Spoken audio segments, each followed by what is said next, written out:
parece, buenos días a todas y a todos. Vamos a empezar ya este nuevo webinario, el último ya dentro de la serie incluida en la jornada sobre soledad no deseada y discapacidad que estamos organizando conjuntamente el Real Patronato sobre Discapacidad y el CERMI.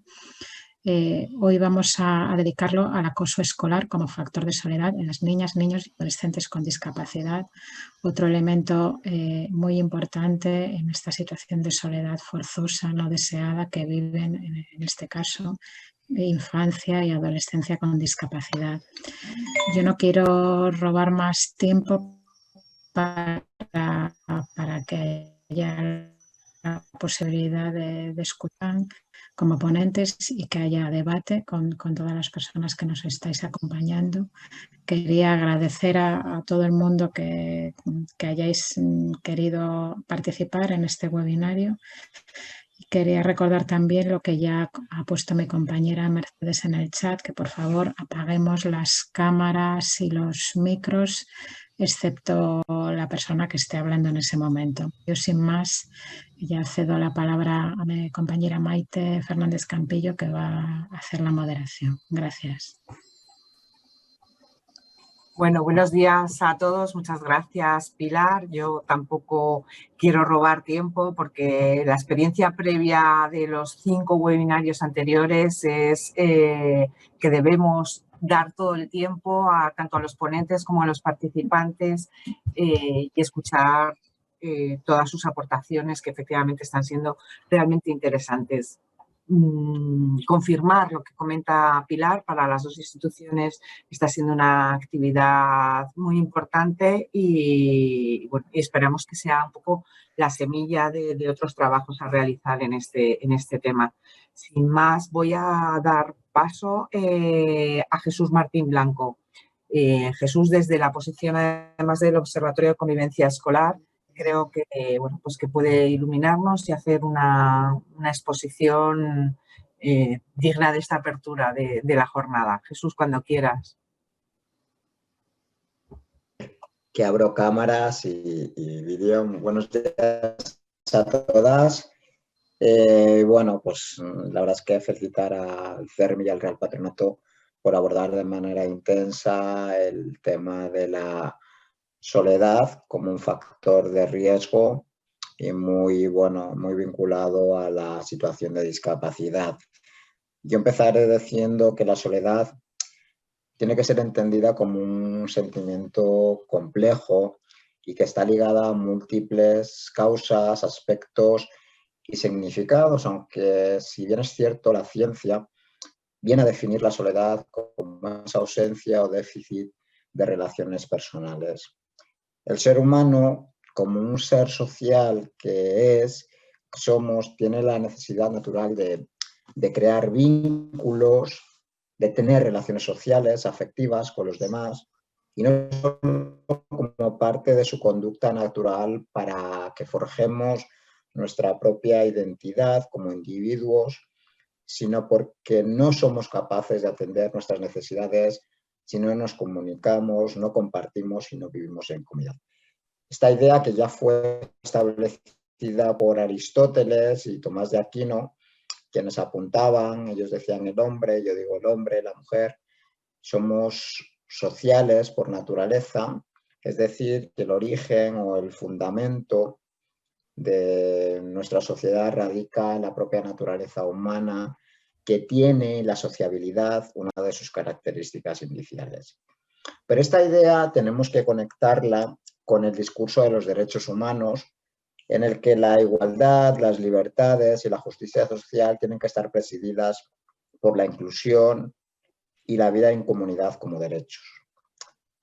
Y digo porque muchas veces se aplican y se reclaman como conceptos abstractos y no como derechos efectivos que deben ser aplicados y reclamados y aterrizados en la cotidianidad de nuestras vidas y en la cotidianidad de la gente.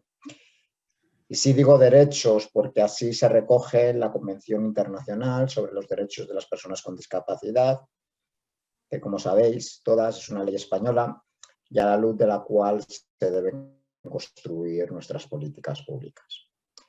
Cito también nuestra Constitución, que en el artículo 10.1 proclama que la dignidad de la persona, los derechos inviolables que le son inherentes, el libre desarrollo de la personalidad, el respeto a la ley y a los derechos de los demás son el fundamento del orden político y de la paz social. Y el aprendizaje y el ejercicio de estos valores tienen que tener su reflejo desde los primeros años del desarrollo de una persona, que es cuando se construyen las bases que determinan de alguna manera en buena medida la personalidad o la futura personalidad de este ser humano. En el ámbito escolar, estos principios han de traducirse en una convivencia ordenada, en un aprender a vivir con las demás, con los demás, a respetar y asumir la igualdad de las personas, cualquiera que sea su raza, su condición, su situación, su ideología, su sexo o su religión. La construcción activa de un ambiente de convivencia escolar adecuado es una responsabilidad que debe ser compartida y asumida por toda la comunidad educativa. Ahí yo creo que estamos todas de acuerdo. Porque esta estructura organizativa debe estar encaminada a facilitar a los colegios el desarrollo de actuaciones y actividades tendentes a asegurar la convivencia y a fomentar un clima escolar saludable, a prevenir violencias y también asegurar esta igualdad y no discriminación. La convivencia es el acto de convivir. Y si buscamos en su etimología esta palabra de origen latino, de origen del latín, se forma con el prefijo con y con la palabra vivencia, que significa acto de existir de forma respetuosa hacia los demás. Y la convivencia indudablemente necesita de la pluralidad humana, de la pluralidad de las personas. También estaréis de acuerdo conmigo que la escuela es el primer lugar de convivencia para una persona fuera del ámbito de la familia, y desde esta perspectiva se hace imprescindible que todos los alumnos, todas las alumnas con discapacidad puedan recibir la educación en los mismos espacios que el resto de la familia humana. Para compartir, como digo, estos entornos, experiencias, para que se construyan afectos y podamos aprender todos de todos. Porque la convivencia debe estar permeada por la inclusión como principio, pero sobre todo como derecho humano de todas las niñas, de todos los niños, sin excepciones. Porque ¿cómo vamos a fomentar en las niñas, en los niños, la tolerancia y el afecto si no hay convivencia? ¿Cuándo les vamos a inculcar a estos niños y a estos niños esos valores de solidaridad, de justicia social, si los mantenemos alejados del diferente precisamente porque es diferente? La escuela o en la escuela pasan muchas cosas importantes y que nos acompañarán el resto de nuestra existencia. Aprendemos a sumar, a leer, pensar. Pero yo creo que una cosa que es muy importante y que no debe pasar por alto, no debemos pasar por alto, es que en la escuela nos asumimos o deberíamos asumirnos como parte de un grupo. Nos relacionamos, forjamos nuestras primeras amistades y en definitiva cursamos el conocimiento de la convivencia. Pero ¿qué pasa cuando esta niña o este niño tiene un cuerpo, una forma de razonar, de entender, de sentir, de oír, que no se ajusta con este canon de normalidad extendido y el cual se erige como un patrón de medida para diseñar entornos, productos y servicios, y además también actúa como patrón actitudinal y relacional? Pensamos en un alumno con movilidad reducida en una asignatura clave de socialización como es la educación física. A mí, que soy de un pueblo de Extremadura, me fui a estudiar a Huesca con 14 años y a mí sin preguntarme me dejaron exento de gimnasia. en este instituto, sin preguntarme, sin saber mi opinión. Yo a esa hora me iba a la biblioteca y allí, además de empezar a amar los libros, sentí por primera vez esta soledad forzada. También habría que preguntar si se piensa en los estudiantes con una enfermedad poco frecuente cuando se organizan actividades extraescolares. Pero voy más allá. Dado que estamos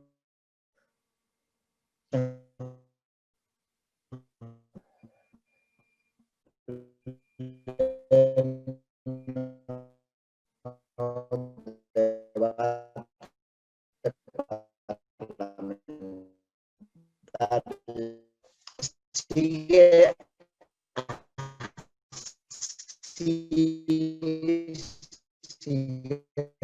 estando así porque los potencias nacionales en nuestro país, internacionales, que funcionan a pleno rendimiento.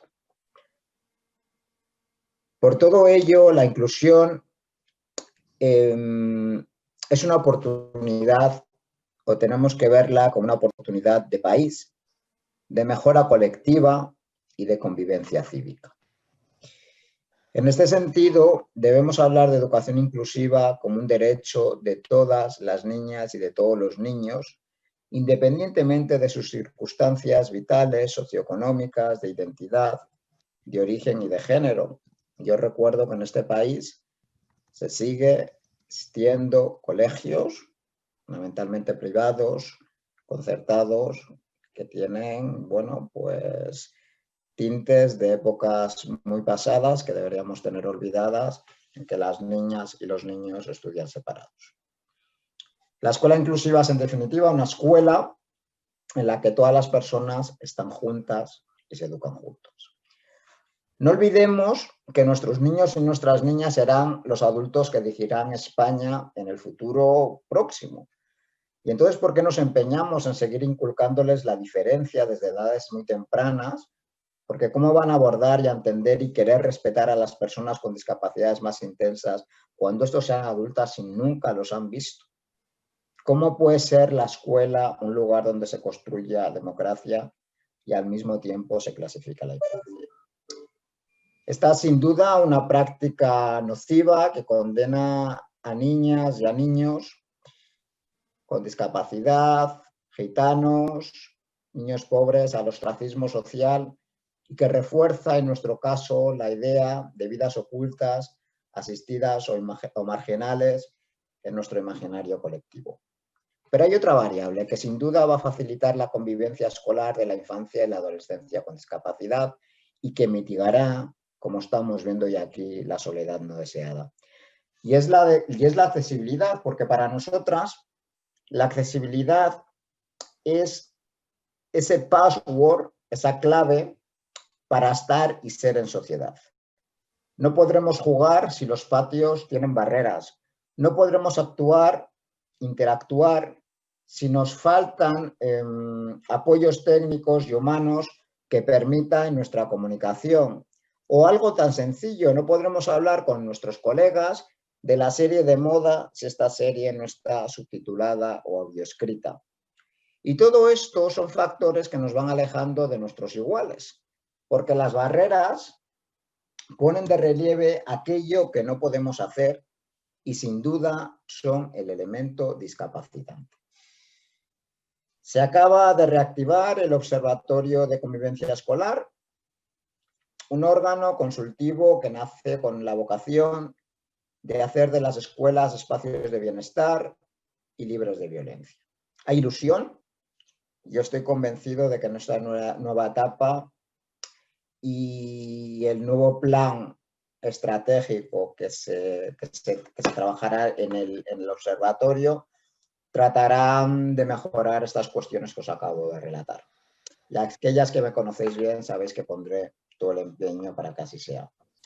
Acabo ya diciendo que en tiempos de pandemia y tan contaminados por esa terminología clínica, diré que tenemos el diagnóstico, que es la soledad. Los síntomas, que son la tristeza y una autopercepción distorsionada. Las causas, las barreras, el capacitismo. Pero se nos olvida lo más importante, y es que también tenemos la vacuna desde 2008, que no es otra que la Convención Internacional sobre los Derechos de las Personas con Discapacidad. No perdamos tiempo e inoculemos a toda la comunidad educativa los antígenos más poderosos que no son otros que los derechos humanos. En definitiva, amigas, amigos, la soledad en las escuelas, en este caso, se mitiga con convivencia. Y la convivencia solo existe cuando el derecho a la inclusión y la vida en la comunidad están garantizados. Muchas gracias. Muchas gracias, Jesús. Una brillante exposición, yo creo que muy pertinente para enmarcar este tema y desde la óptica necesaria siempre de los derechos humanos. Muchísimas gracias. A continuación, vamos a dar paso a Carmen Jáudenes Casaubon, de la Comisión de Educación Inclusiva, una compañera de viaje para todas las instituciones, también para el Real Patronato. Carmen, cuando quieras te escuchamos. Muy bien, muchas gracias y bueno, buenos días a todos y a todas. Efectivamente, con su intervención, Jesús nos ha dejado el marco estupendo para que podamos hablar hoy de este tema que tanto nos preocupa y nos ocupa, ¿no? Que va desde el sentimiento de soledad a otras cuestiones a veces que trascienden incluso al estado de salud, ¿no? de la persona que está siendo acosada o abusada desde esa violencia que puede generarse lamentablemente desde el entorno escolar en muchos casos. Como bien ha dicho Jesús, la familia al final y al principio es en realidad la primera célula de convivencia del ser humano, pero más allá de la familia es la escuela donde empezamos a desarrollar esa vida en convivencia con el otro, con los otros. Y la escuela no deja de ser un reflejo de nuestra sociedad, para lo bueno y para lo malo. La buena noticia, en este caso, es que la escuela también es, o puede ser, o debe ser transformadora, ¿no? Transformadora de valores y de principios y actitudes para la convivencia social. Y por eso necesitamos que los centros educativos sean espacios saludables y sean espacios seguros, sean ese punto donde desde que se está gestando es posible identificar y combatir a todas esas actitudes que puedan derivar en intolerancia, en intimidación, en definitiva, en violencia o abuso.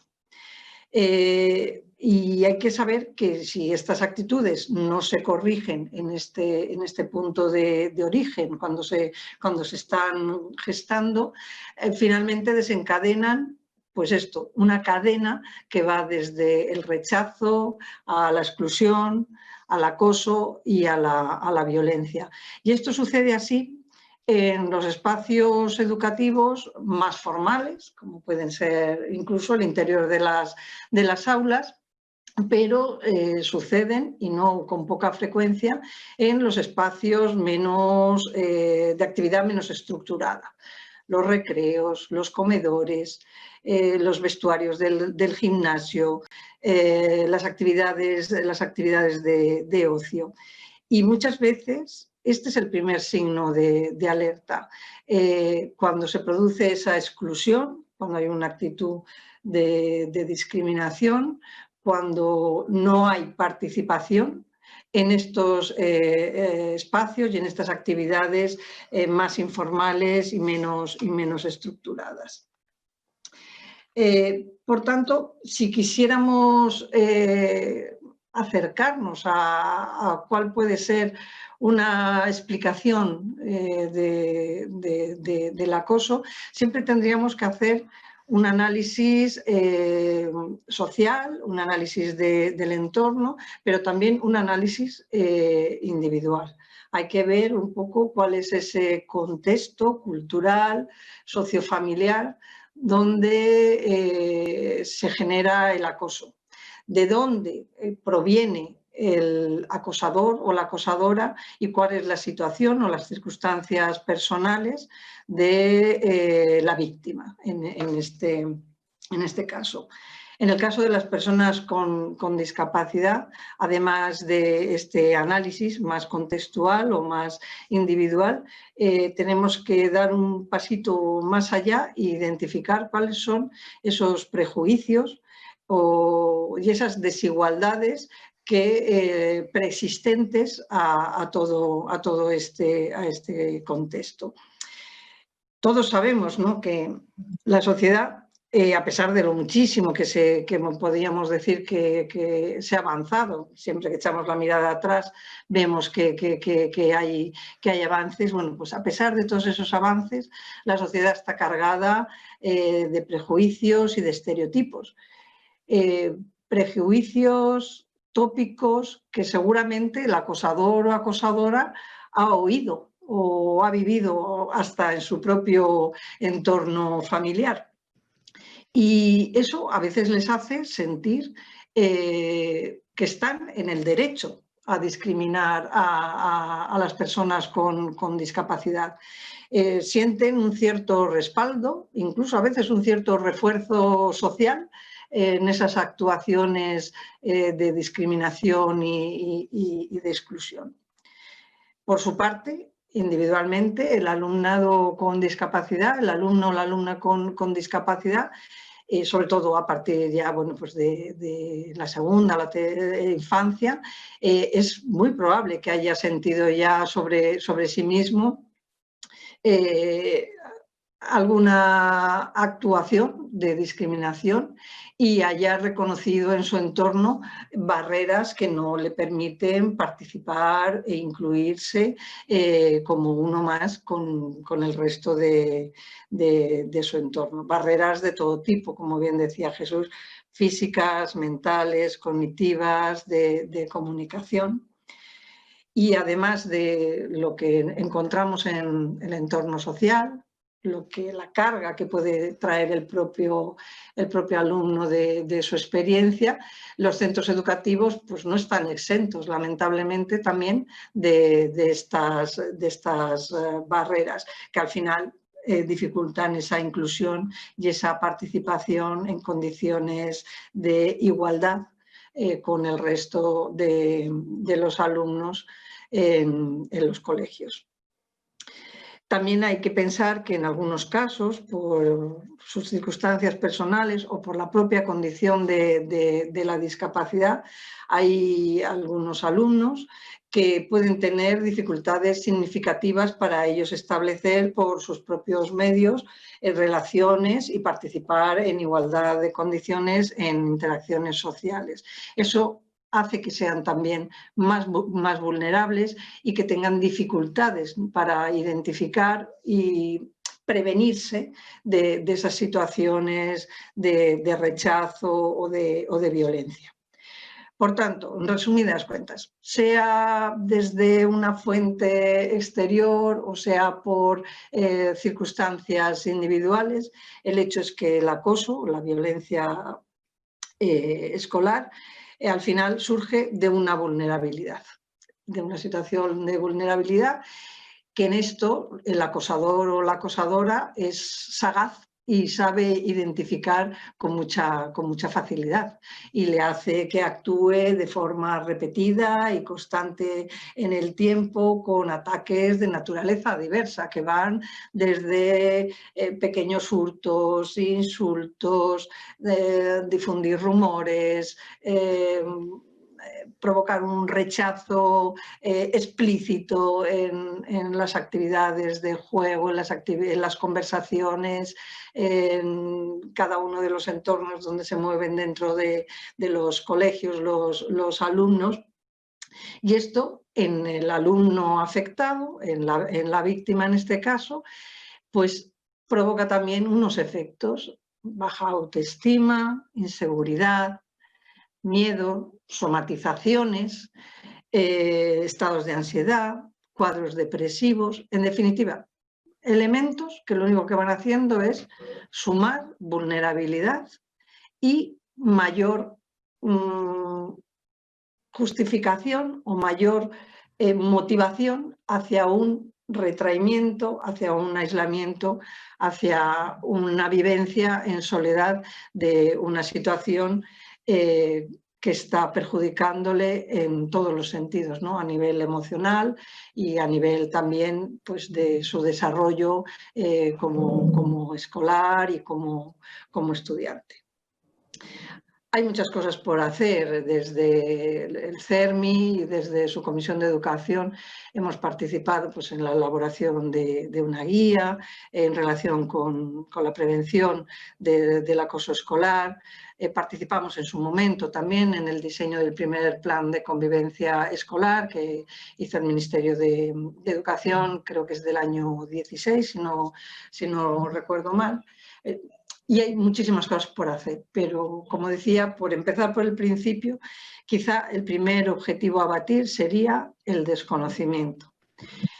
El desconocimiento, diciéndolo de forma muy suave, siendo un poquito más explícitos, diríamos la ignorancia, muchas veces en relación con las personas con discapacidad y, en general, con la diversidad que existe entre todos nosotros. ¿Cómo combatir este primer objetivo? Pues con formación. Hace falta formación del profesorado y de todos los profesionales que están en el entorno y en el contexto de un centro educativo, para que sean capaces de identificar, de prevenir y de atajar, en la medida en que ellos pueden tener esa competencia, estas situaciones de aislamiento, de rechazo y que pueden llegar al acoso o a la violencia. Hay que formar también al resto del alumnado, a todos los compañeros, generar grupos de ayuda mutua donde haya un conocimiento y una invitación a la interacción entre todo el alumnado. Hay que informar y formar a las familias, desde luego a las familias de las víctimas, para que sepan cómo dirigirse ante una situación de acoso, de violencia o de rechazo hacia su hijo. Pero también, y no nos olvidemos, hay que hacer esta asistencia también a las familias de los acosadores y de las acosadoras, porque al final ellos van a ser, también sus familias van a ser un elemento importante a la hora de atajar estas situaciones y de recuperar también al acosador y a la acosadora para la convivencia en las condiciones óptimas que tienen que ser las deseables en el entorno educativo. La buena noticia, como decía también al principio, bueno, pues es que la escuela puede ser transformadora de la sociedad y la sociedad puede ser transformadora del entorno en el que todos nos movemos, haciendo de la inclusión y de la aceptación y de la diversidad, pues, una forma de crecimiento social donde todos somos importantes y donde todos somos necesarios. Con esto termino, pero me gustaría dejar apuntadas unas ideas un poco más operativas de cierre.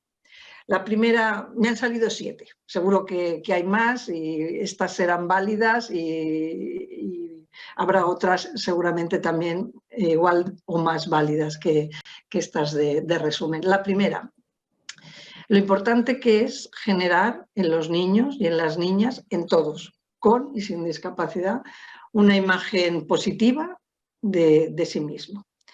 que tengan una óptima autoimagen, que tengan herramientas cognitivas, pero también emocionales muy importantes para reconocer su propia identidad, para favorecer su propia aceptación y una percepción positiva de sí mismo, elevando su autoestima. La segunda idea sería que el combate a la soledad, el combate al acoso, a la violencia, al rechazo, empieza en el primer eslabón de la cadena. Y como decía, yo entiendo que ese primer eslabón está en el desconocimiento y luego ya pasa por rechazo, exclusión, discriminación, violencia, abuso. Pero el primer eslabón es el desconocimiento y ese es el que hay que combatir.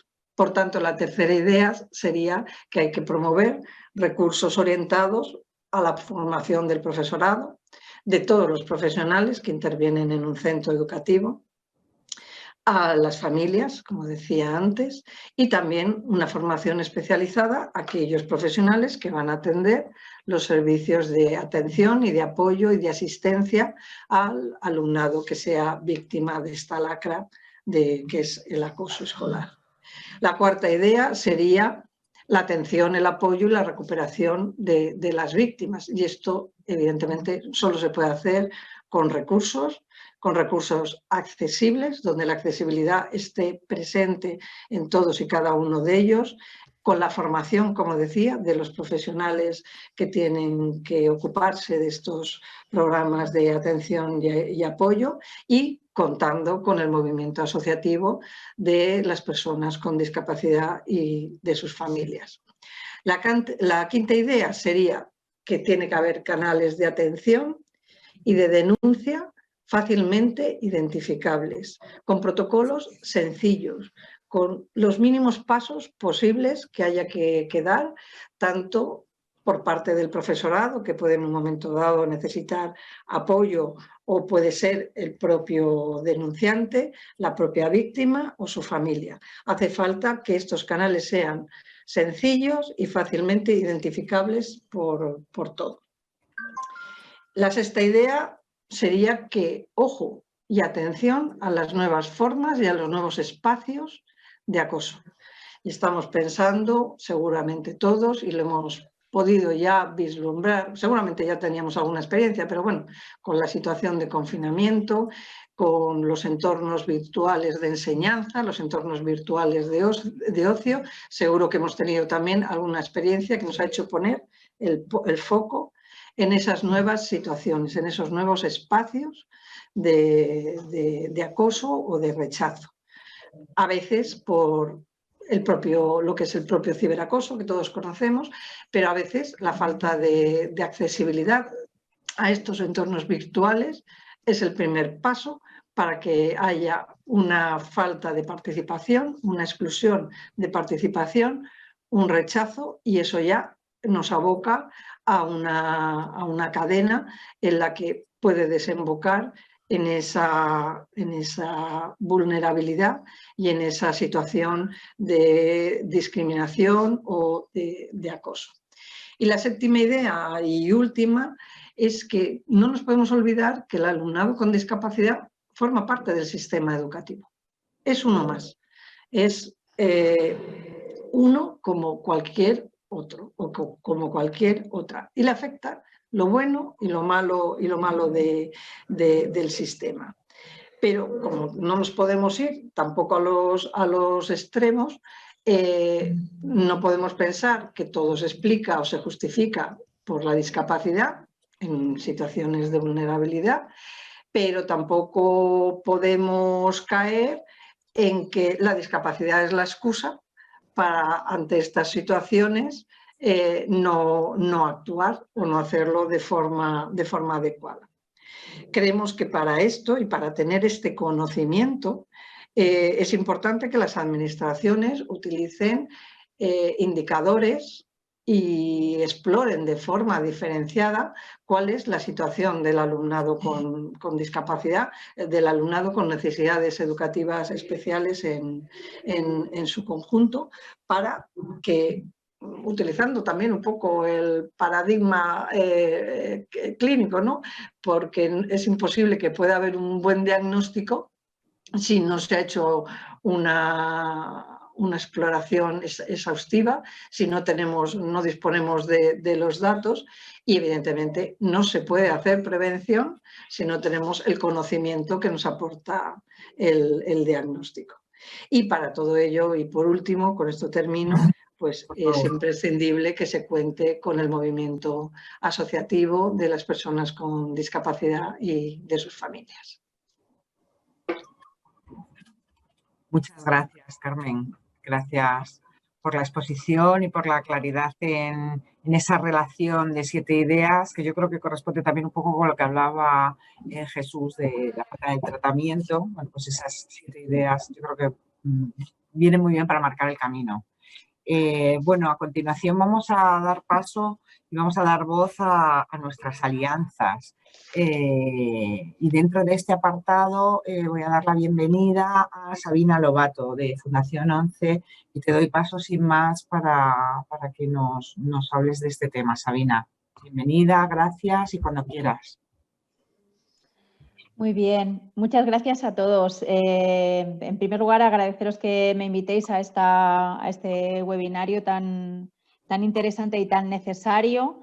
Yo quería empezar explicando que, bueno, como sabéis, en la ONCE desde hace muchos años existe una iniciativa que se llama el concurso escolar y bueno, todos los años se plantea un reto, ¿no?, a las escuelas, a los colegios e institutos participantes, ¿no?, para abordar alguna temática específica relacionada con el ámbito escolar, ¿no?, y educativo. Entonces, hace unos años una de las temáticas precisamente fue la del acoso y se plantearon diferentes retos en el formato habitual de este concurso escolar para que los colegios reflexionaran y propusieran al alumnado, ¿no?, reflexionar y hacer algún trabajo y presentar alguna propuesta al concurso sobre esta temática, ¿no? De ese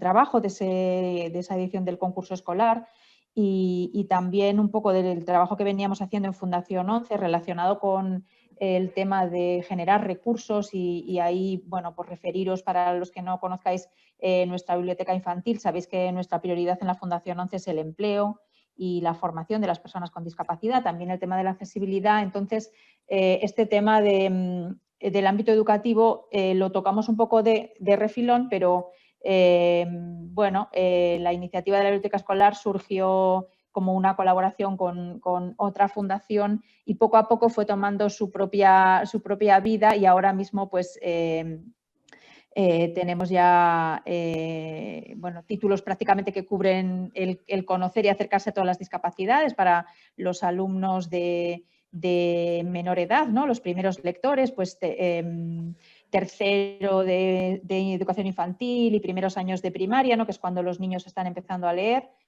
Y bueno, en el marco de todo esto, ¿no?, y de todo lo que íbamos aprendiendo, pues coincidimos en la necesidad de generar conocimiento sobre el tema del acoso, ¿no? También habíamos colaborado con otras fundaciones que estaban interesadas en el tema sobre todo del ciberacoso y entonces hablamos con el CERMI para proponerle el desarrollar una investigación conjunta, ¿no? Y esto es un poco de lo que os quiero hablar. No, como me han dado 8 minutos para intervenir, hay algunas cosas que no las tengo preparadas en la presentación, pero que no las comentaré, porque ya las han abordado Jesús y Carmen realmente. Entonces, yo me quedo sobre todo con la idea de que conozcáis que el año pasado se presentó este estudio. Si no recuerdo mal, fue en el mes de junio y además con asistencia de la ministra. La ministra mostró muchísimo interés en la verdad en la propuesta que le hicimos de acudir a la presentación de la investigación y entonces, bueno, os voy a compartir una presentación para que tengáis las principales ideas de lo que trata, ¿no?, el estudio. Voy a ver si se ve bien, vamos a ver. ¿La estáis viendo, verdad? No. A ver. ¿No se ve la presentación? No, ahora. Ahora, ok. Ahora, Vale. fenomenal, Bien. gracias. Bueno, pues lo primero que os quiero decir es que esta imagen que hemos utilizado para presentar el estudio se inspira en uno de los grupos escolares ganadores del concurso escolar de la ONCE que ya os he comentado, que presentaron un trabajo en el que pues ellos se disfrazaban y actuaban con esta estética de mimos, ¿no? Y la verdad que nos pareció tan bonito que lo utilizamos como elemento visual para presentar el estudio. El estudio se llama El acoso y el ciberacoso escolar, o sea que cubre estos dos ámbitos que ya hemos comentado. Y bueno, pues lo hemos hablado aquí, pero yo creo que es importante reseñar. El acoso es la violencia entre iguales. Se ha comentado también, no solo en las instalaciones escolares, sino también en los alrededores y en actividades que están alrededor o extraescolares alrededor del centro escolar. Y el ciberacoso es el acoso que específicamente se da en entornos digitales y como sabréis, y para los que tenemos, como es mi caso, hijos en edad adolescente, pues sabéis de la importancia que tiene todo lo que es el uso de redes sociales y cómo los niños y adolescentes no están ahora mismo en esos entornos, ¿no? El estudio cubría todas las vertientes del acoso que también habéis mencionado, pero que están aquí en la pantalla recogidas, ¿no? Desde el verbal, el psicológico, el ciberacoso, por supuesto, el físico. Se describen todas las implicaciones que tienen estos tipos de acoso, es decir, por centrarme en uno, por ejemplo, pues el verbal, ¿no? Pues insultos, agresiones verbales, el poner motes, las descalificaciones y también, por supuesto, el acoso sexual, que también es una de las vertientes. Y por último, dejo para el final el social, porque es el que tiene que ver un poco con la temática de la que estamos hablando, ¿no? Que es ignorar, aislar, evitar la participación en actividades, etcétera, ¿no? O sea, todas estas casuísticas, ¿no? Son las que se pretendían investigar. Básicamente lo que he comentado, pretendíamos generar datos que no existían específicos sobre acoso y ciberacoso en alumnado con discapacidad, incluyendo tanto una vertiente cuantitativa como una cualitativa y también rastreando medidas y políticas y buenas prácticas, ¿no? Porque el convencimiento es que cuanto más conocimiento, pues mejores podrán ser las medidas que se puedan implementar, ¿no? La metodología del estudio incluyó una revisión bibliográfica de estadísticas oficiales, informes, legislación y normativa, una encuesta online que se desarrolló, estuvo abierta entre septiembre y noviembre de 2018 y que contestaron 872 personas entre profesionales, profesorado y el propio alumnado y exalumnado y familias. Y luego en la parte cualitativa pues se hicieron entrevistas a expertos, se recogieron algunos relatos de vida y grupos de discusión. Luego os pondré en el chat el enlace para que podáis acceder al estudio completo. También destacar una de las principales limitaciones del estudio, que es que los datos, es muy difícil recoger datos de acoso a la hora de abordar la metodología del estudio de situaciones que estén sucediendo ahora mismo, o sea, en el momento en el que se realiza el estudio, ¿no? Con lo cual, toda esta información generalmente suele tener, o sea, se basa en situaciones que han pasado hace un tiempo, ¿no? En algunos casos más cercano y en otros casos pues de gente a lo mejor que ya pues está a lo mejor en una edad adulta, ¿no? Aunque se recogieron bastantes casos que, bueno, pues que eran de personas que habían finalizado su etapa escolar de manera relativamente reciente, ¿no? Y luego una cosa importante que es lo que nos gustaría, yo creo, a todos tener, ¿no? Que es los datos de prevalencia, es decir, dentro de todos los casos que se identifican de acoso y ciberacoso, ¿qué porcentaje es a alumnado con discapacidad? Bueno, pues esto es muy difícil de conseguir, salvo que se mejore, que es una de las recomendaciones, ¿no? Todo lo que tiene que ver con las estadísticas y la recogida de datos, que también se ha comentado, ¿no? Y es algo por lo que yo creo que hay que pelear, ¿no? Me paso directamente a las conclusiones para que tengáis una idea general un poco de qué es lo que surgió de este estudio. En 8 de cada 10 de los casos, el motivo del acoso es por ser diferente o tener una discapacidad. Es lo que ha comentado Carmen. el origen del acoso siempre es una vulnerabilidad. Y también Jesús. ¿Cuáles son las formas más frecuentes de acoso? Las burlas, el aislamiento, el rechazo, son las más frecuentes en 8 de cada 10 casos. Generalmente son ejercidas por un grupo pequeño de compañeros que están en el entorno más próximo.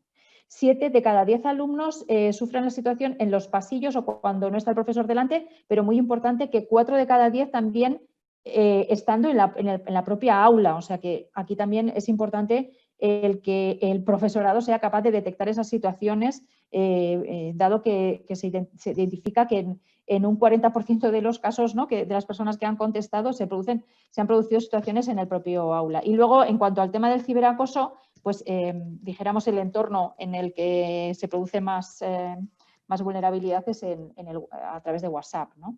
Los cursos en los que hay más presencia de acoso y ciberacoso son primero y segundo de la ESO, los primeros años de la secundaria, pero también con una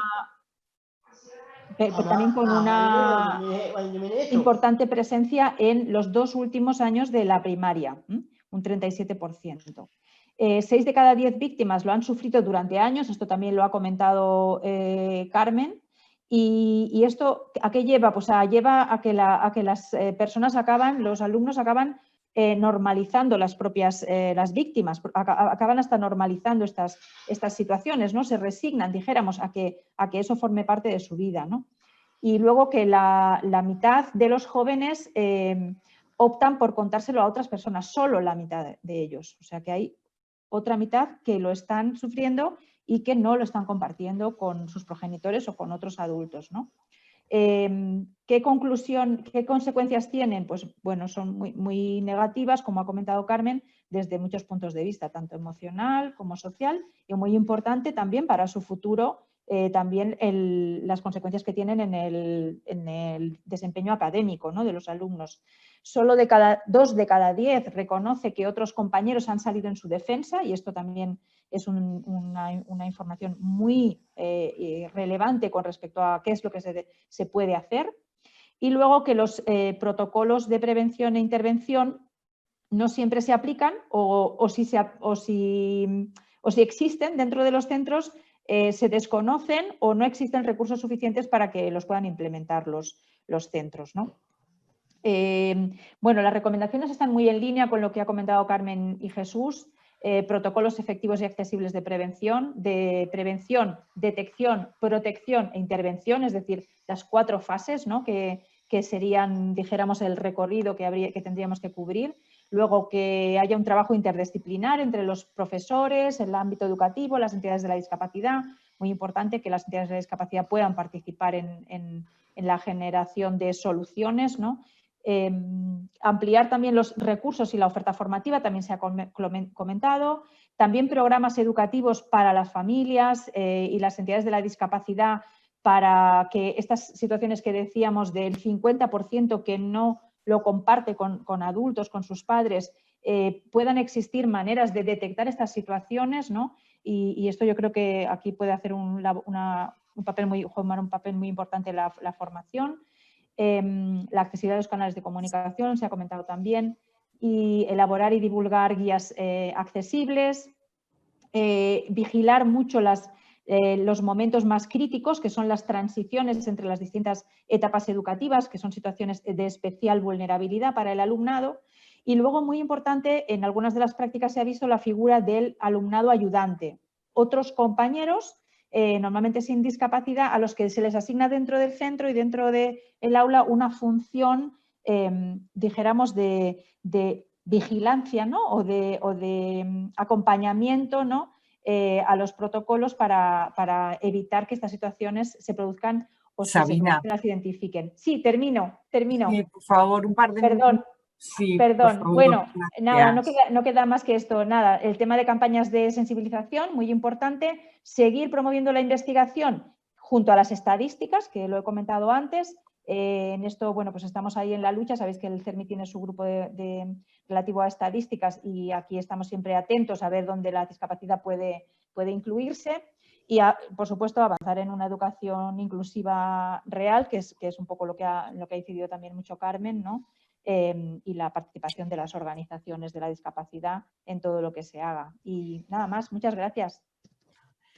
Sabina, muchísimas gracias. Me sabe fatal. No, no te preocupes. Ha sido culpa mía que yo también me he pasado del tiempo. No. La verdad es que el tema es tan interesante que estaba pensando, teníamos que hacer 2 de esto, porque claro, bueno, en fin. No quiero robar ni un minuto ni 30 segundos. Voy a dar paso a la siguiente ponente, a Ruth Vidriales, de la Confederación de Autismo España. Ruth, cuando quieras. Es verdad que son las 13:20, vamos a intentar terminar y tenemos bueno, pues personas que quieren participar en el debate. Os pido por favor que intentéis hacer un esfuerzo de content y os ajustéis. Ruth, perdona, cuando quieras. Sí, pues sí, bueno, lo primero agradecer muchísimo la invitación que nos habéis hecho a participar y bueno, pues también la oportunidad, ¿no?, de trasladar pues, las necesidades de un colectivo especialmente vulnerable como son las personas en el espectro del autismo, ¿no?, el alumnado en el espectro del autismo. Yo voy a intentar ir rápido porque muchas de las cosas que tenía identificadas se han comentado ya. Entonces voy a intentar centrarme sobre todo en a lo mejor algunas consideraciones que pueden pues, aportar otros elementos al debate y bueno, quizá también pues, consideraciones particulares, ¿no?, sobre estas personas que bueno, sabemos y la investigación nos lo dice que es uno de los colectivos más vulnerables, ¿no?, frente al acoso escolar. Sabemos que bueno, pues, dentro del conjunto del alumnado pues más del 60% sufren algún tipo de acoso escolar a lo largo de su desarrollo, de su etapa educativa y que, bueno, pues en el caso de que hablemos de alumnado con autismo sin discapacidad intelectual, este porcentaje sube por encima del 80%, ¿no? Carmen ha comentado antes que se juntan factores de vulnerabilidad individuales y también del contexto, ¿no? Yo creo que aquí es importante tener en cuenta que ya se parte de una situación de desventaja, ¿no? Y es que los y las estudiantes con autismo ya parten de un círculo social muy limitado, ¿no? Y su círculo de apoyo, también se ha comentado en varias ocasiones, es un factor de protección, ¿no? El círculo de apoyo social de los iguales es un factor de protección frente al acoso y en el caso del alumnado con autismo pues ya parten de una situación de desventaja porque no tienen ese círculo social de apoyo, ¿no?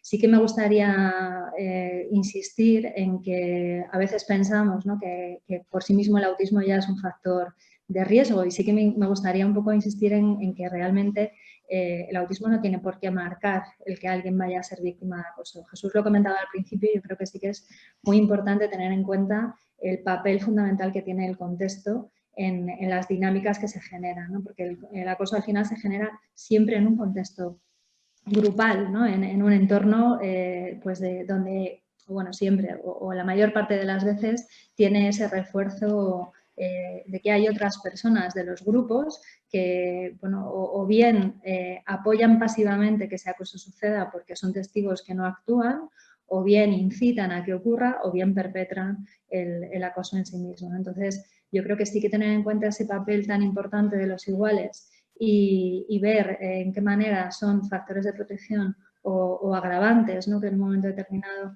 hay que tener en cuenta, ¿no?, dentro de esos planes de prevención, de detección y de intervención, creo que es muy importante, ¿no? Y que en el caso del alumnado con autismo evidentemente tienen dificultades de comprensión social que hacen que muchas veces pase mucho tiempo hasta que se entiende que está pasando algo, ¿no?, hasta que la persona se da cuenta y comunica y lo pone en conocimiento de otras personas, porque como también estaba comentando Sabina ahora, se normaliza porque al final la persona no identifica que determinados comportamientos no son comportamientos amistosos, ¿no? Te lo cuentan las propias personas con autismo, te dicen, no, yo me acostumbré a que a tal hora todos los días cuando salía al recreo me tenía que ir a una esquina y había 2 o 3 compañeros que me dijeron que era lo que se hacía en los patios, porque me tenían que pegar. Entonces, bueno, pues se normaliza, ¿no? Y la persona no identifica que esos son comportamientos inadecuados y que realmente son indicadores de acoso y de bullying, ¿no? Yo creo que sí que es muy importante también tener en cuenta cuáles son las consecuencias que tiene esto a largo plazo. Sabemos que las consecuencias del acoso se mantienen más allá de que la persona sale del sistema educativo y que impactan tanto en su bienestar emocional como también en su propio rendimiento, ¿no? y su éxito dentro de lo que es el sistema educativo, ¿no? Sabemos que es un factor que incide en el abandono temprano de la educación, en el fracaso escolar y luego, pues como también hemos estado hablando y es el tema de la jornada, un factor de incremento de la soledad, ¿no? y de la soledad no elegida. Y en ese sentido yo creo que también lo habéis comentado, lo decía Sabina, que el acoso relacional, ese que te impide participar, ese que coacciona a otras personas para que no se relacionen contigo, el que te excluye, ¿no? de los grupos, pues quizá es dentro de los tipos de acoso desde los más habituales. En el caso de las personas con autismo parece que quizá no es el más habitual porque ya parten de esa situación de desventaja de la que hablábamos al principio, pero que sería más habitual, por ejemplo, el acoso verbal, los insultos, las burlas, etc. Pero sí que quizás es uno de los puntos en los que hay que avanzar más, ¿no? Y yo creo que ahí sí que es importante tener en cuenta esa influencia del contexto, ¿no? Jesús hablaba al principio y Carmen también lo ha comentado, la accesibilidad.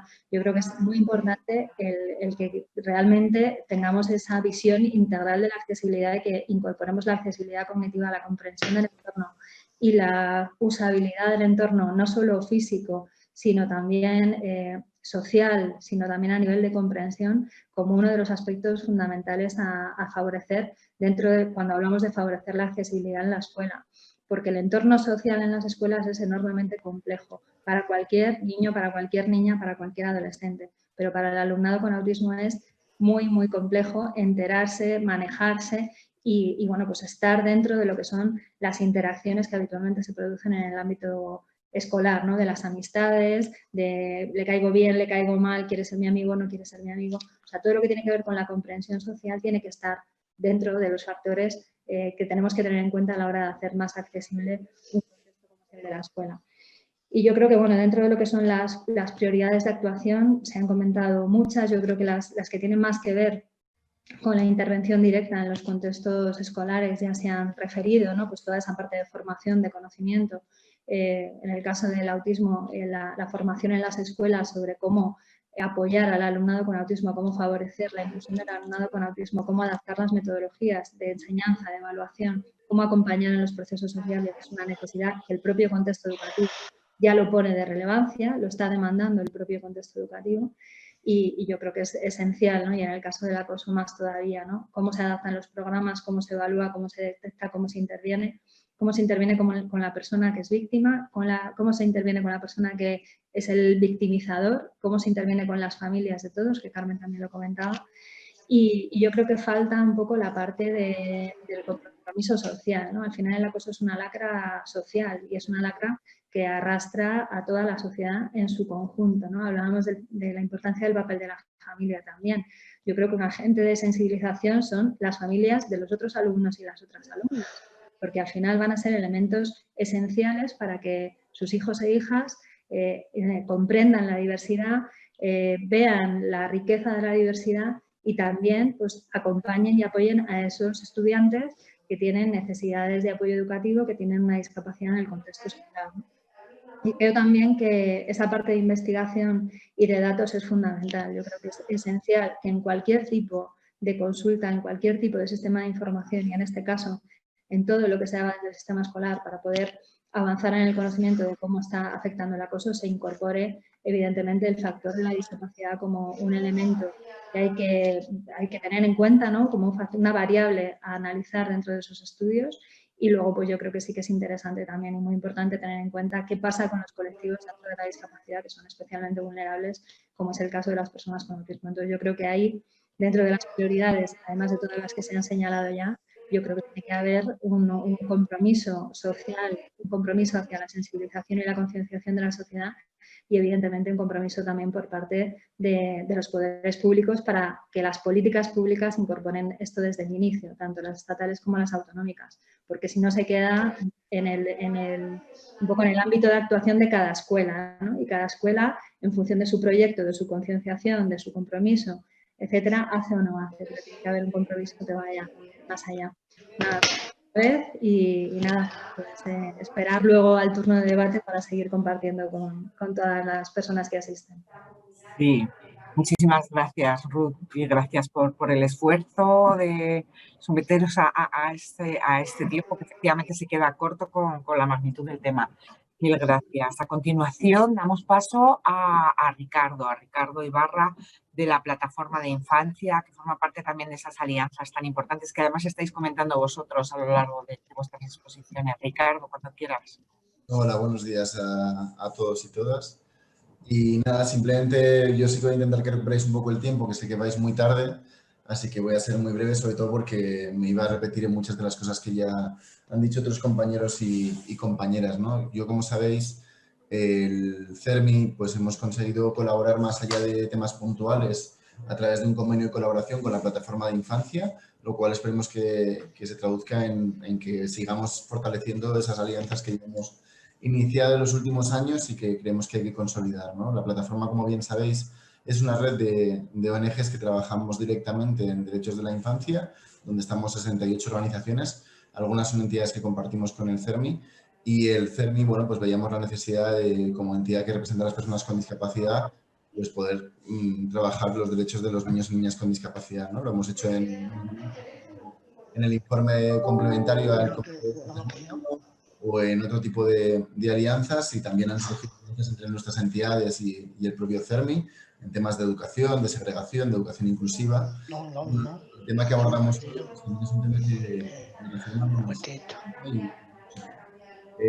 sobre todo porque el acoso escolar es un tema que cada vez va más y que tiene otras dimensiones muy distintas. Cada vez se intensifica más también el nivel del acoso, bueno, pues con las nuevas tecnologías. El acoso ya no solamente se produce en el entorno escolar, sino que también se produce fuera de ese entorno escolar y puede además expandirse de una manera mucho más grave y continuar y perseguir a la víctima durante muchísimo más tiempo.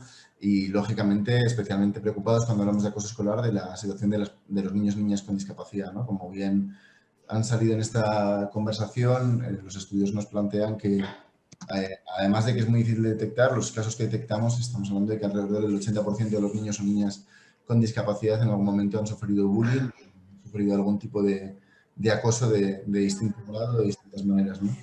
Nosotros, en ese sentido, pues estamos trabajando sobre todo en el impacto que tiene el acoso escolar, en intentar crear políticas adecuadas para ese impacto que tiene en la salud mental del niño, en el bienestar o en sus propias calificaciones o en la motivación, que muchas veces es un grado para ese fracaso y ese abandono escolar, pero también, especialmente, como ha salido en esta reunión, en que haya políticas para prevenir que se produzca ese acoso, y eso pasa por políticas de sensibilización, políticas de formación, recursos para el profesorado y también el trabajar con el alumnado, ¿no? No solamente con la víctima o con el maltratador o las personas maltratadoras, sino también con el resto del alumnado, que muchas veces ejerce un rol de espectador que puede permitir y, bueno, pues de alguna manera ratifica que se produzca ese acoso y que se siga produciendo, ¿no?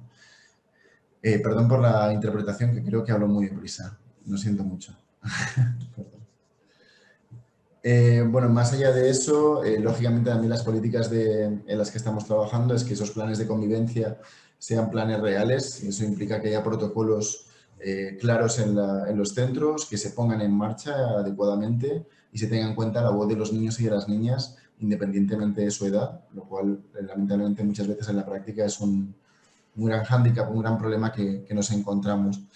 Ahí yo creo que, más allá de lo que ha comentado también Jesús del órgano de convivencia escolar, nosotros no estamos, pero sí que muchas entidades de la plataforma están activamente ahí. Estamos sobre todo trabajando en cambios legales, ¿no? La ley de violencia contra la infancia es una ley de la que llevamos 8 años proponiendo y trabajando, que no aborda solamente el tema del acoso, pero también aborda otras formas de violencia. Y lo que queremos son cambios en todos los planos, en todos los aspectos, y en los que hay un niño y una niña que puede sufrir violencia, ¿no? Y la ley de violencia a día de hoy, tal y como está redactada, que ahora mismo está en el Congreso de los Diputados en proceso de enmiendas, tiene una perspectiva muy clara de prevención y de sensibilización y de formación, que nos parece lo más importante, es donde los recursos son más efectivos y donde es más necesario, pues sobre todo, más que reparar los efectos de la violencia y en este caso el acoso escolar es una forma de violencia, sino también intentar que no pase. Ahí hay algunas cuestiones que tampoco puedo detallar, pero bueno, están en internet si queréis verlo y hay informes sobre esta ley. Se crea la figura del coordinador de bienestar y de protección en los centros escolares, que sería una figura de referencia para garantizar precisamente estos fallos que vemos constantemente se puedan paliar, ¿no? Que los planes existan, que existan protocolos adecuados y adaptados a la realidad de cada uno de los centros, formación y sobre todo una figura de referencia para los niños y las niñas que pueda incluso a veces pues, romper con esos conflictos de interés que se puedan generar cuando la propia violencia verbal o de otro tipo pues la ejerce el profesorado, que a veces también ocurre, o los centros de protección, que también ocurre este tipo de cuestiones. Además, también planteamos campañas de sensibilización y la propia ley lo reconoce, la necesidad de hacer campañas de sensibilización a la ciudadanía sobre el impacto del acoso, que por suerte cada vez creo que la ciudadanía es más consciente, pero creo que no es consciente de todas las formas de acoso que existen y del rol que puede tener la ciudadanía para evitarlo. Y también de otros espacios, ¿no? También que no ha salido en esta sesión, pero porque hablamos de acoso escolar, pero también en el ámbito del ocio, del deporte o en el tiempo libre de los niños y de las niñas, pues también puede garantizar que prevenimos esas formas de violencia y también esas formas de acoso que provocan esa soledad, como habláis en esta sesión. Y más allá de esa ley de violencia, que la que por suerte parece que va a ver la luz pronto, estamos trabajando también en la participación infantil. Lo comentaba antes Jesús cuando hablaba de su caso particular, ¿no? La importancia de escuchar a los niños y las niñas, de sus necesidades, porque es un derecho que tienen reconocido por la Convención sobre los Derechos del Niño. Y nosotros, aparte de ejercer procesos de participación infantil y crear órganos de participación infantil, que por suerte esperamos que haya un Consejo Estatal de Participación Infantil a nivel estatal no más tarde de 2022, pero también que haya un reconocimiento de esa participación infantil pues en la escuela y en otros aspectos para precisamente que los propios niños puedan tener mecanismos, primero para empoderarse, que conozcan sus propios derechos, que es fundamental para paliar este tipo de situaciones y luego para que aquellos que toman decisiones tengan en cuenta los intereses de los propios niños, ¿no? Y más allá de eso, por mencionar algunas otras cuestiones que estamos trabajando, como decía, aparte del empoderamiento de los derechos, pues también el tema de la educación en la ley educativa es un tema que no se aborda tan específicamente, pero también estamos trabajando en la ley, ahora mismo que está también en el Congreso, y estoy seguro que van a surgir un montón de iniciativas, ¿no? Como decía, entre las entidades de infancia también hay ahora cada vez más sensibilidad en aquellos aspectos que afectan directamente a los niños y niñas con discapacidad, y de hecho hay algunas iniciativas en las que está el CERMI involucrado y yo estoy seguro que van a surgir, gracias a estas alianzas tan necesarias entre el tejido social, que podamos al final garantizar los derechos de las personas más vulnerables, en este caso de los niños y de las niñas y sobre todo de los niños y niñas con discapacidad, porque bueno, al final juntos es como mejor conseguiremos las cosas. Muchas gracias. Ricardo, muchísimas gracias. Gracias también como a tus compañeros. Bueno, sin más, vamos al siguiente bloque, que es el bloque de los testimonios y las voces propias. Vamos a saludar a Belén González del Amo, para que nos cuente su testimonio. Belén, cuando quieras.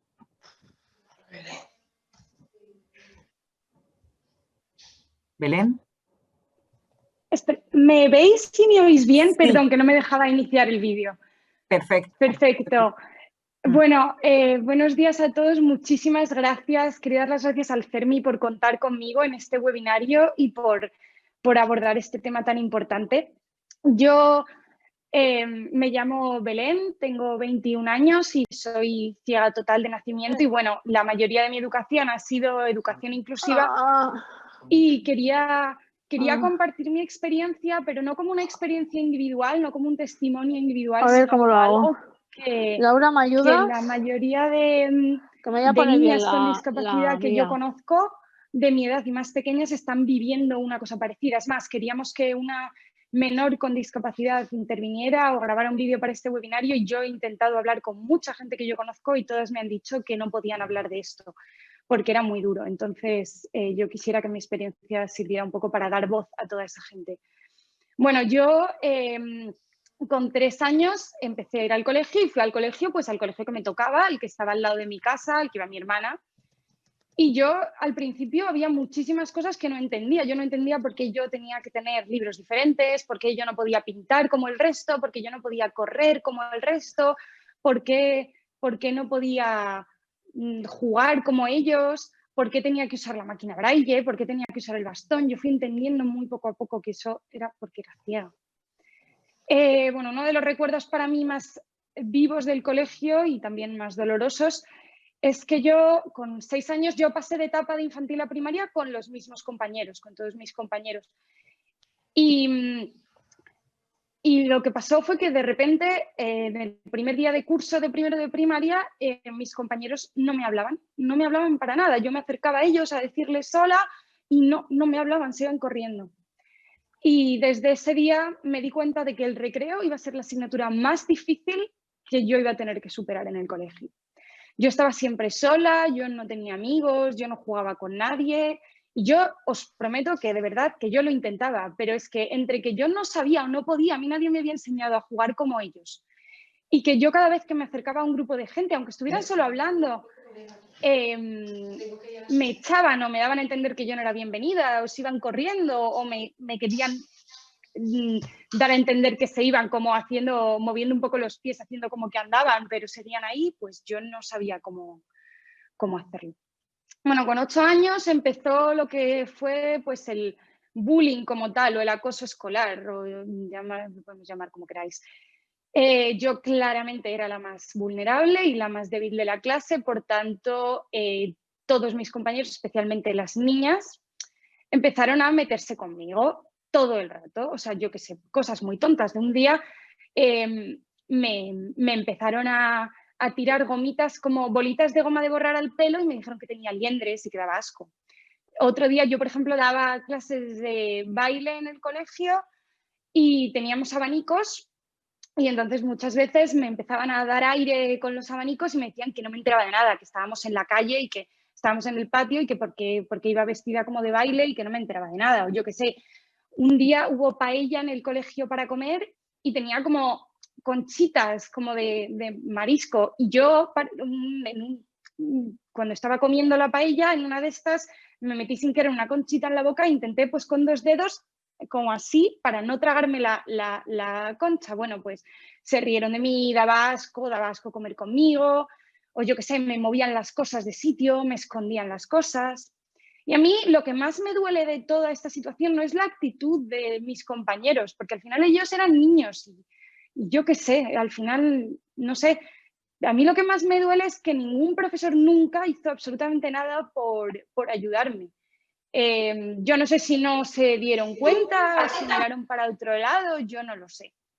Pero el caso es que nunca hizo nadie nada. Yo esto lo viví durante muchos años, pues desde los 8 hasta los 11, 12 años, que no sé, un día, o sea, paulatinamente fueron dejándome en paz.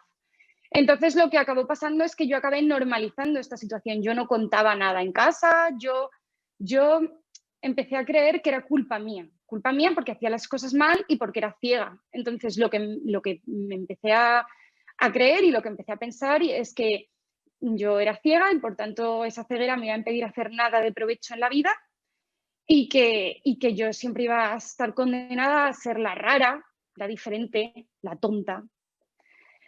Y bueno, yo por supuesto toda esta etapa de colegio lo pasé con psicólogos y con muchísima ayuda para poder vivir con ello, superarlo. No sé si he podido superarlo, pero lo intento. Y bueno, de ahí estuve en el colegio de la ONCE un tiempo y más o menos eso me ayudó mucho, la verdad. Y de ahí decidí, yo quería, bueno, cuando pasaron años y cuando me llegó el momento de elegir carrera en la universidad, yo decidí que quería estudiar Derechos Humanos. Y esa carrera en España no se puede estudiar.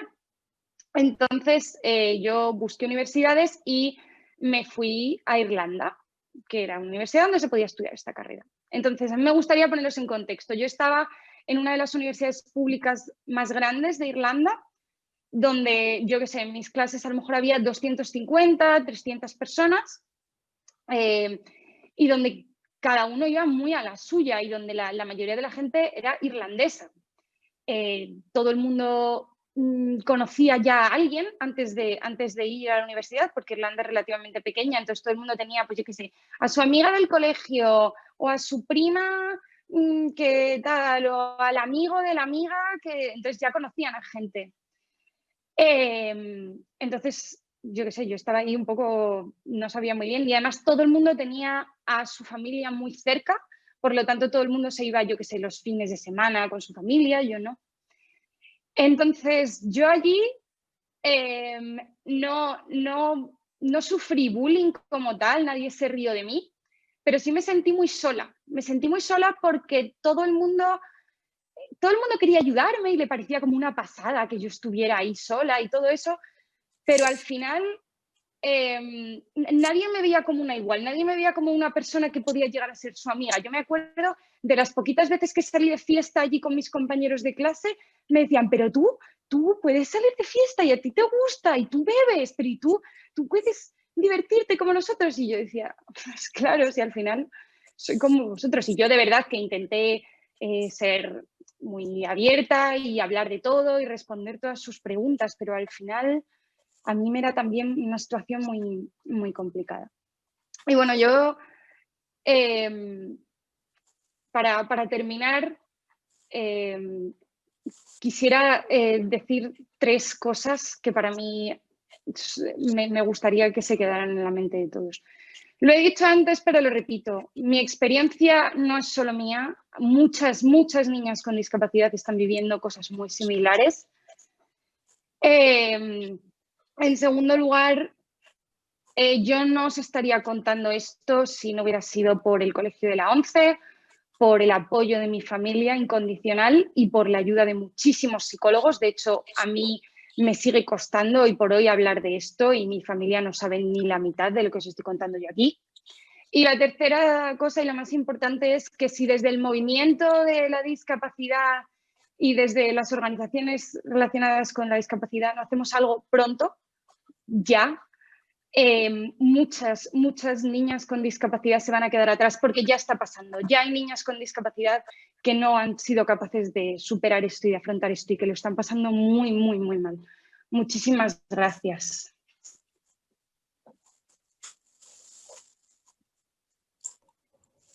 Muchas gracias, Belén.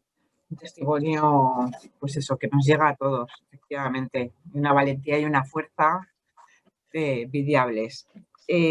Pasamos a continuación con otro testimonio, con el de Ignacio Pantoja. Ignacio, cuando quieras. No sé si me veis y me... Sí. ¿Me veis? Te vemos y te escuchamos, sí. Bueno, pues yo me voy a presentarme un poco. Soy Ignacio Pantoja. Soy graduado en Biología por la Universidad Autónoma de Madrid. Soy máster en Neurociencias por la Universidad de Salamanca y en la actualidad estudio farmacia en la Universidad Complutense de Madrid. Así como soy el redactor en Autismo en Vivo, donde he escrito numerosos artículos, autor del libro Los autistas también queremos estar cerca, de Editorial Caligrama, y premiado por la Confederación Autismo España a la mejor trayectoria personal el año pasado. Y bueno, lo que ha dicho la Belén antes, pues a mí me ha sucedido desde que entré a los 3 años hasta la fecha actual, no con la intensidad del bullying que sufrí los primeros años, porque los primeros años de colegio, cuando estuve en el colegio desde los 9 hasta los 18 años, yo además carecía de diagnóstico, de estar yo estoy dentro del espectro del autismo y carecía de diagnóstico. Para mí era muy difícil que encima la gente, los profesores me echaran una mano porque no era una discapacidad visible, sino que yo pasaba porque era una persona normal con comportamientos extraños. Entonces, eso hacía que los profesores pues también se rieran de mí, me pusieran motes y los compañeros pues me pegaban, me insultaban, me humillaban, me escupían, me hacían cosas muy desagradables que no puedo contar aquí. Luego, cuando cumplí, eso fue en el colegio Estilo. Luego, cuando cumplí 13 años, que entonces la secundaria se acababa, se pasaba al instituto con 14 años. Yo entré en tercero de la ESO en el colegio Ágora y ahí había más gente con discapacidad. Yo no tenía reconocida discapacidad porque no tenía ningún tipo de diagnóstico. No me habían dado ningún tipo de diagnóstico de síndrome de Asperger ni de nada. Y yo, bueno, en los años de la ESO y del bachillerato que estuve allí, pues he visto cosas realmente espantosas. No me atrevo a mencionarla porque he visto cosas realmente que tengo pesadillas. Tengo 36 años y tengo pesadillas todavía con ello, pero no solo a mí, sino a más personas con discapacidad. Y además que los profesores no hacían prácticamente nada, o sea, es que no se daban cuenta, no se daban cuenta. Yo he visto pegar a gente en de clase mientras el profesor estaba dando clase y la profesora no hacía nada. Y golpes muy fuertes y cosas que a mí me han dado muchísimo miedo. Y bueno, a mí también me han agredido muchísimo durante mis años de instituto. Cuando pasé a la universidad, allí no me hicieron bullying como tal, pero sí me hicieron ghosting. El ghosting es, pues, aislar a la persona que se sienta sola y que se sienta sin amistades. Entré con 20 años a la universidad, a Biología de la Autónoma, y lo primero que me dijeron es que por favor no me fuese con ellos, con mis compañeros, me dijeron los propios compañeros, porque les molestaba y no querían tener problemas con gente que era subnormal, o sea, o que les pudiese contagiar algo o cosas así. Entonces yo les dije que cómo me decían eso sabiendo que yo tenía un problema. Y dice, oye, es que, ¿qué pasa? ¿Que nos rebotas el problema? Y se descojonaron se rieron delante de mí. O sea, me agobia mucho. Yo no sé cómo fui capaz de sacarme la carrera porque luego pasaba lo típico, que los fines de semana no querían quedar conmigo, los tenían que pasar solos mientras ellos iban de fiesta. Cuando les decía, oye, podéis venir, siempre pones cosas, no, es que no hemos quedado, es que tal, pero luego en las fotos del 20 del Facebook, pues los veías que habían quedado y eso pues te deja un daño y una ansiedad muy, muy fuertes. Cuando fui con 29 años a hacer el máster a Salamanca, me ocurrió 3 cuartos de lo mismo. O sea, la gente pasó de mí desde el principio, ya porque, bueno, yo tengo cierto miedo a no contar que mi problema, tengo miedo a no contar porque como es una discapacidad que no es visual, pues la gente no sabe lo que te pasa, con lo cual a la larga y a la corta puede ser peor. Puede ser peor. Puede ser mucho peor porque pueden malinterpretar lo que te está pasando, mi comportamiento, y pueden acosarme muchísimo más. Y entonces, nada, ya me dieron de lado desde el principio. Yo al final tuve que abandonar ese máster. Me los acabé sacando en Madrid porque no podía estar allí porque me hacían un vacío muy grande, ni me saludaban ni nada. Y esto con 29 años. Y bueno, después de unas etapas de intentar sacarme el biólogo interno residente, estoy en la Facultad de Farmacia de la Universidad Complutense. Y bueno, ahí sobre todo la diferencia de edad pues ha marcado mucho la distancia entre yo y los demás compañeros. Entonces nunca han intentado quedar conmigo ni han intentado hacerse amigos míos, han estado siempre... Pero bueno, y es una cosa que con la edad y eso pues llevo ya de mejor manera, pero es una dificultad muy grande, sobre todo la gente que ha nacido más o menos en los 80 y no ha podido acceder a un diagnóstico de síndrome de Asperger o de trastorno espectro autista de manera, se dice, rápida, se dice, no me acuerdo la palabra exactamente, pero eso, yo lo diagnosticaron 18 años y mientras tanto pues parecía que estaba permitido lo que fuera. Entonces yo guardo subjetivamente que soy una persona diferente. Guardo que soy una persona diferente porque en el colegio torneaban a los que eran normales y a los que eran subnormales. Y ahí me metían dentro del grupo los subnormales. Y entonces ya cuando no eras subnormal, pues no tenías derecho a nada. Era como una sociedad estamental. Ignacio. Sí. Lamento muchísimo tener que reducir el testimonio, no sabes lo que me duele, pero son 54, vamos muy tarde y me gustaría escuchar también a tus compañeros y ver si podíamos tener un poquito de debate. Te agradezco infinito tu sinceridad y cómo transmites bueno, el dolor. Hay muchas cosas de las que has dicho que para hablar mucho y para mirarnos mucho también nosotros hacia adentro. A ver si ya en persona podemos hablar más. Pues sí, desde luego, recojo el guante. Vamos a dar paso a continuación a Jesús García. No sé si está Jesús García preparado. Si no estuviera Jesús García, pasaríamos a ver el testimonio de Endica Larrea. Jesús o Endica, yo creo que Endica. Sí, Endica. Hola, Ángeles. Hola, ¿qué tal, Maite? Hola, Endica. ¿Qué tal? Bueno, Endica tiene 12 años, tiene parálisis cerebral. Él tiene muchas grandes necesidades de apoyo a nivel físico y también a nivel comunicacional, ¿vale? Pero eso vamos a hacer la intervención con preguntas. Y Endica nos va a contar cómo le va en su colegio, en la Icastola, ¿vale? Endica, ¿qué tal en la Icastola?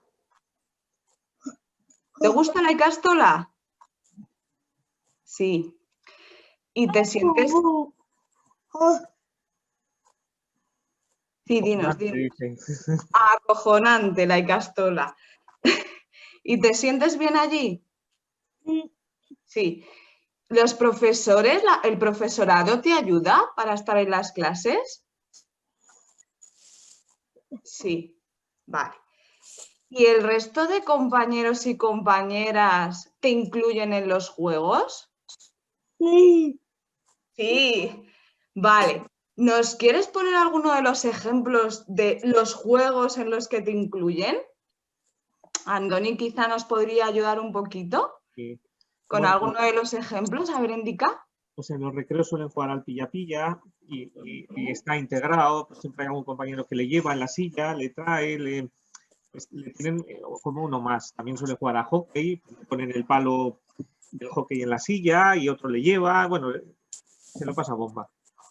O sea, Endica, que tú en los recreos siempre estás jugando con todos los compañeros y desde que empezaste en la Icastola a los 3 años hasta ahora, ¿esto ha sido así? ¿Siempre has estado bien? Uy, sí. Este año es el mejor. Este año es el mejor. Este año es el mejor. Vamos a explicar por qué este año es el mejor, ¿vale? Justo con el COVID han cambiado las cosas, ¿no? Y se han hecho, pues, las aulas más pequeñitas, hay grupos más chiquititos, ¿sí? Y ahora, ¿qué ha pasado esto del COVID? Que para mucha gente, oye, y para todos nosotros en general no nos ha venido muy bien, pero vamos a ver esta parte a ti. ¿Qué ha pasado? ¿Te gusta más ahora tu cole todavía? Sí. ¿Y te gusta más tu cole todavía porque si antes jugaban, pues ya hemos dicho que jugaban los niños contigo, pero ahora juegan más todavía? Vale. ¿Y se han cambiado un poquito las actividades de juego para que tú estés todavía más incluido? Vaya sí. Vale, sí. Vale, pues como vemos, en el caso de Endica, él se siente muy bien en su colegio y yo lo que me gustaría además es que Andoni y Esther, veo que Esther también estás ahí, podáis explicar un poco por qué esto es así, qué hace posible que Endica pueda estar tan bien en su colegio y qué hace posible que se sienta tan incluido. Bueno, en principio, en la Icastola en la que está, el profesorado, las chicas de apoyo y todo siempre están con él, nunca le han dejado de lado, está desde que entra hasta que sale siempre un adulto, tiene que estar con él, están muy implicados, entonces en ningún momento se ha quedado solo. La verdad que aquí está genial. Y luego, pues aparte, pues los críos con los que le ha tocado, pues con suerte este año estamos repitiendo sexto y ha venido, son más pequeños, un poco más pequeños que él, entonces, pues eso le está viniendo mejor. Pero sobre todo, yo creo que es que en la Icastola en la que está, los medios que ponen para él, el profesorado, el profesor de apoyo, las chicas que le cuidan, están con él a muerte, o sea que no, en ningún momento está solo, por si acaso. O sea que cuenta con muchos recursos humanos todo el tiempo que hacen posible. Recursos humanos todos, aparte de pues, si necesita una mesa, le ponen una mesa especial, ascensores, han hecho rampas, yo qué sé, todo lo que necesita Indica, siempre pone también el tema del ordenador por los ojos, mediante los ojos, todo lo que necesita hasta hoy pone el centro. Eso es muy importante que lo resaltemos, lo del ordenador con los ojos, Indica. Así, ¿te están enseñando con el ordenador con los ojos para que tú luego te puedas comunicar? Vale. Y esto te va a hacer ser todavía muchísimo más feliz, ¿no? Vale. Vale, pues yo creo que también es un testimonio positivo que ponga un poco de luz y que nos guíe hacia lo que se debe hacer en los colegios, pues para que realmente se prevenga toda esta situación de acoso tal y como han contado Belén e Ignacio. Muchas gracias, Indica. Agur. Hasta luego. Hasta luego. Muchas gracias, gracias Indica, gracias Ángeles, gracias a los padres por este testimonio, por supuesto, es valioso y es un ejemplo de qué se puede hacer y cómo se puede hacer. Bueno, a contrarreloj y aunque sean las 2:01 y bueno, pues esté prevista a las 2 la finalización de este webinario, vamos a dar paso a algunas personas que han querido intervenir en este debate. No sé si está con nosotros ya José Manuel Bosquez.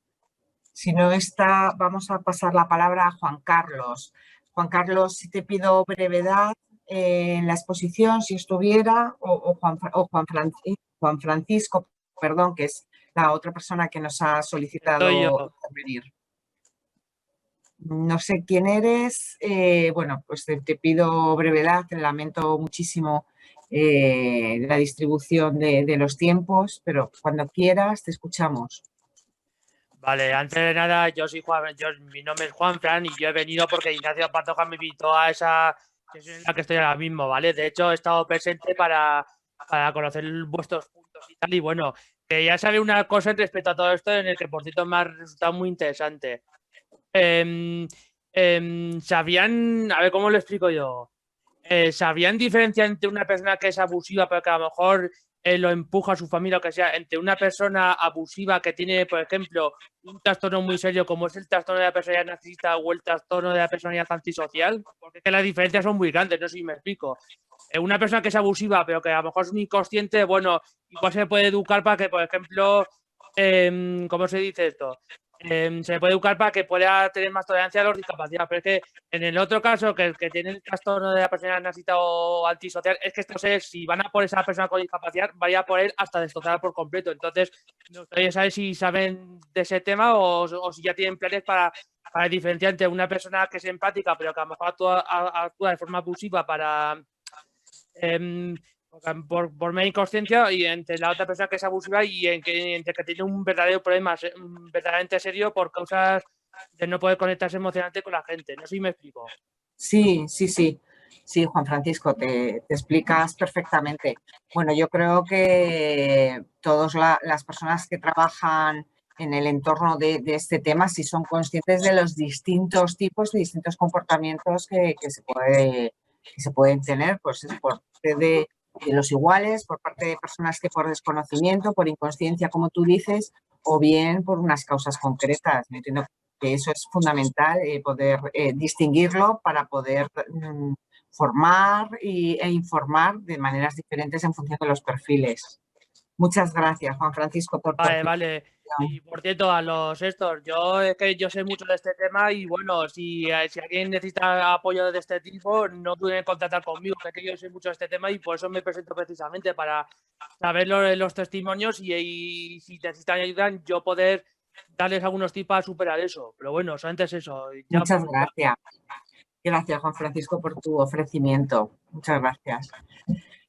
Bueno, pues voy a llamar a mi compañera Pilar Villarino del CERMI para que, bueno, pues hagamos un poco una clausura, pero una clausura en la que no se puede añadir más de lo que se ha hablado en estas 6 jornadas. Yo en la clausura lo único que voy a destacar es las gracias, el agradecimiento tanto a CERMI como a todos los participantes activos que habéis estado detrás de la cámara en estas jornadas. La verdad es que la participación ha sido muy importante cuantitativamente y también cualitativamente. Creo que todos hemos aprendido mucho en estos 6 viernes hablando de soledad no deseada.